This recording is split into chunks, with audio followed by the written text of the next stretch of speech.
கடைசியில இவன் சகலையோட அம்மாவோட உயிரே போயிடுச்சு. என்ன பேசிட்டு இருக்கீங்க அத்தை? கார் ஓட்டிட்டு போனது செல்வம் அண்ணா.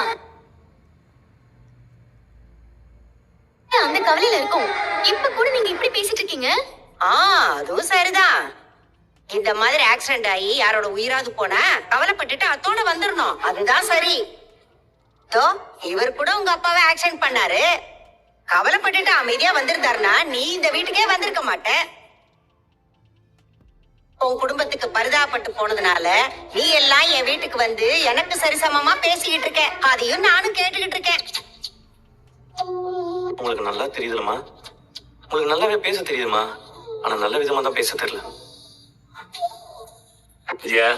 நீயும் பல வருஷமா திருந்த வேணும்னு நானும் எதிர்பார்த்தேன்.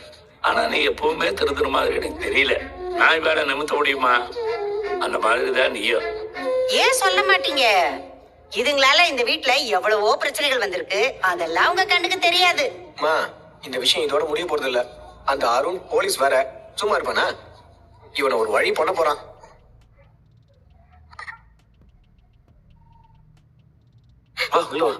அப்ப செல்வத்தோட வைஃப். தெரியும்டா, நான் பாத்துருக்கிறேன். வாங்க உட்காருமா. அக்கா அழாதீங்கக்கா. உன்னை ரொம்ப புரியுதுமா. செல்வங்க அவரை 15 நாள் ஜெயில வச்சுட்டாங்கடா. ஆளை அடிச்சு கொண்டு ஜெயில தான் வைப்பாங்க. அவர் தெரிஞ்சு எதுவும் பண்ணலாமா? அந்த அம்மா தான் கவனிக்காம போன் பேசிட்டே குறுக்க வந்திருக்காங்கம்மா.